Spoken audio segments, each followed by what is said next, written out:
This is the AMDM, your quick morning podcast full of Memphis news. And I'm Natalie Van Gundy. Today is Thursday, July 2nd. The state takeover of Memphis Shelby County schools was temporarily halted yesterday. A federal judge ordered the state and MSCS to maintain the status quo before the takeover law was enacted in May.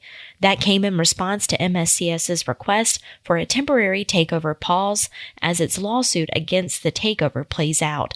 The takeover board was set to meet yesterday. Memphis Police Chief C.J. Davis is no longer a defendant in the civil rights lawsuit over Tyree Nichols' death. Nichols' mother, Rovon Wells, who is suing the city of Memphis over her son's 2023 death at the hands of Memphis police officers, had filed a motion to dismiss Davis. The chief was actively fighting to be removed from the suit under qualified immunity, which protects police officers from liability in certain situations, and that battle was causing a holdup. If you're an attorney who is at least 30 years old and licensed in the state of Tennessee, you can be a judge. Judgeship applications are now open for 2 new Shelby County criminal courts that will hear violent criminal cases, like ones involving aggravated robbery and rape. The new courts come after the county lost 2 judicial seats in 2024. Transit advocates on Monday said more funding is needed for MATA. Better Transit for a Better Memphis organizers called on city and county officials to more adequately fund the Memphis Area Transit Authority. Last week, the Memphis City Council passed a budget that did not include any extra funding to the $32 million Memphis Mayor Paul Young proposed. That total is up from $30 million last year, but organizers said that is not enough. Organizers said there are also concerns about a bill in Congress that would end dedicated federal funding to transit agencies and instead place power in the states on how to spend the money. Shelby County commissioners have passed a budget with a new property tax rate. Commissioners passed a $1.6 billion consolidated budget with a $2.70 tax rate. The new tax rate is about 1 cent higher than last year's rate, but it's a tad lower than the increase proposed a couple weeks ago. The new property tax rate accounts for about $2.5 million in revenue for Shelby County. And now it's time for a look at one of the week's biggest stories with Mary Casciola. But stay with us after that for more of the day's news. Last month, the PGA Tour announced plans for 2 series starting in 2028. One is the Championship Series with 15 high-level tournaments. The other, the Challenger Series, is made up of 20 smaller events. Right now, Memphis's FedEx St. Jude Championship is one of 3 season-ending tournaments that determine the overall winner of the FedEx Cup. But what's unclear as of right now is where Memphis will be in the mix starting in 2028. I'm Mary Casciola. Joining us today is Daily Memphian Deputy Sports Editor Tim Buckley. Tim, thanks for coming in. Glad to be here, Mary. Is this your first time on the podcast? I'm a newbie. Awesome. Well, welcome. Thank you.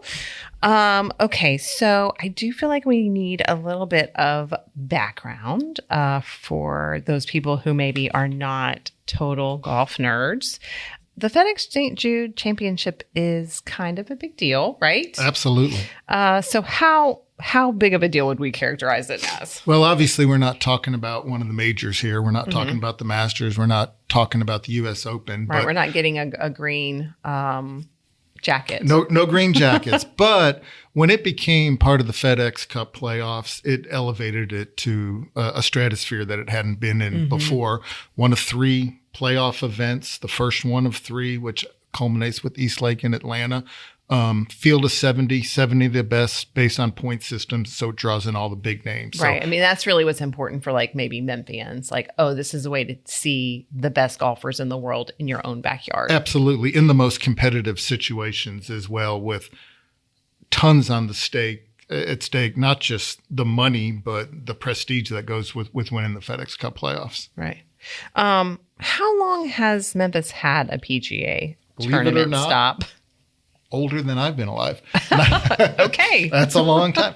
1958. Back when it was the Memphis Open.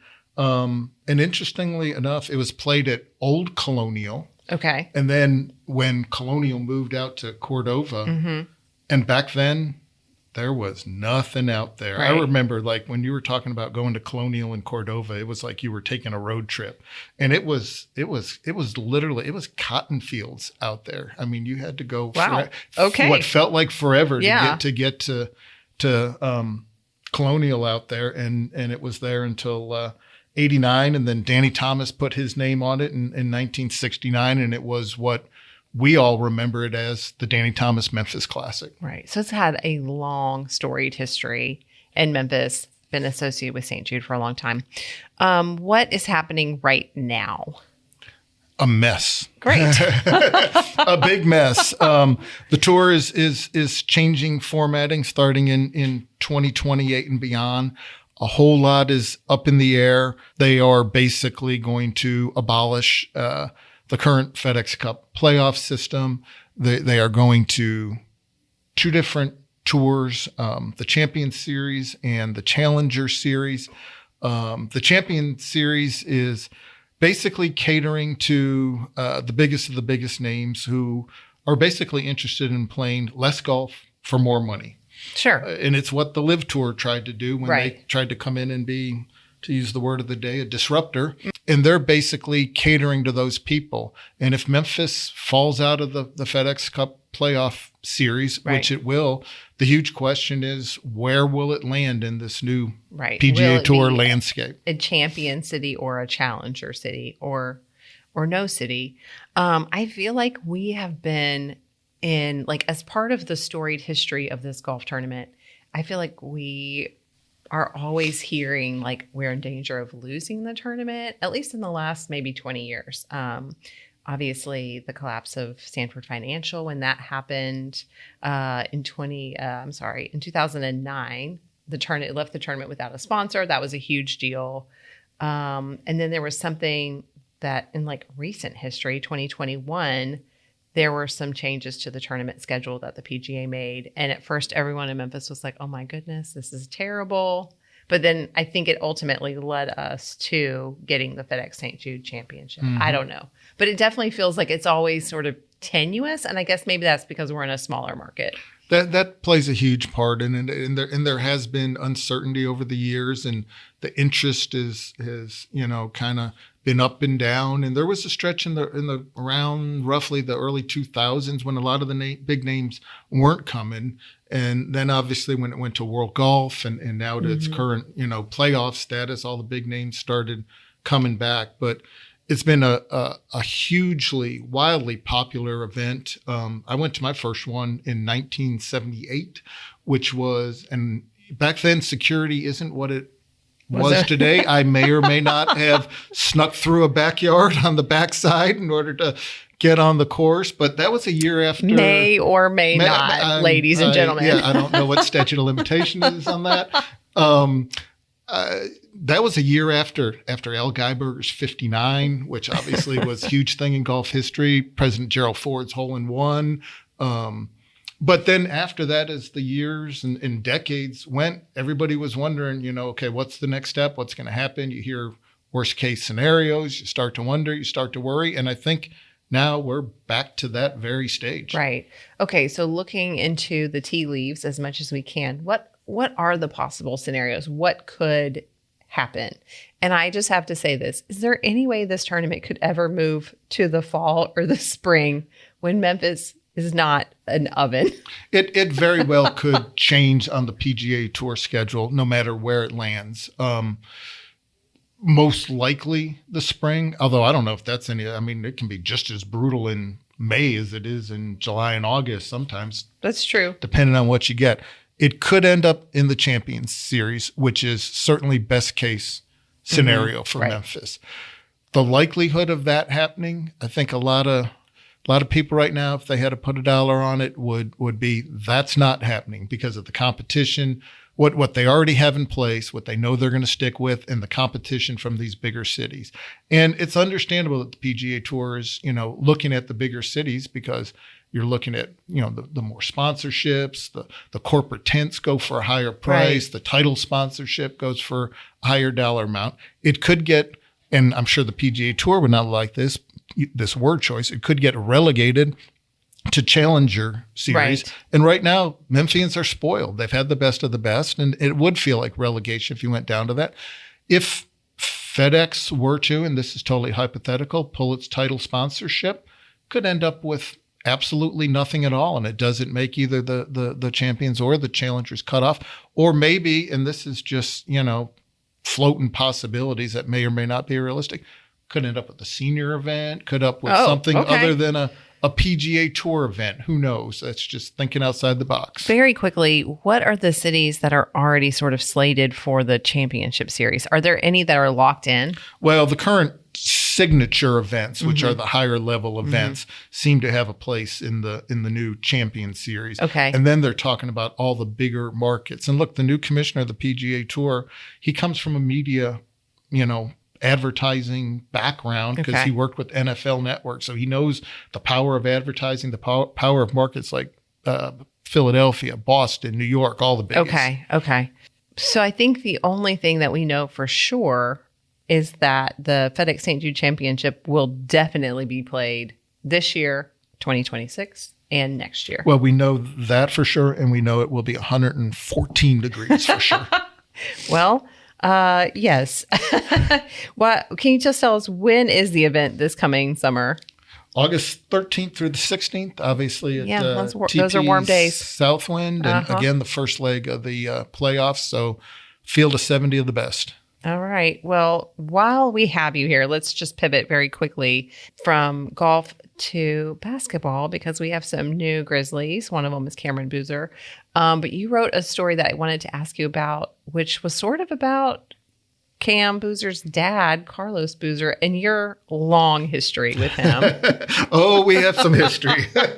I actually covered Carlos Boozer for 6 seasons when I was one of the Utah Jazz beat writers out in Salt Lake City. Let's just say Carlos and I had a roller coaster relationship over the years. It did end on a good note. And I will admit, we started this whole thing talking about age.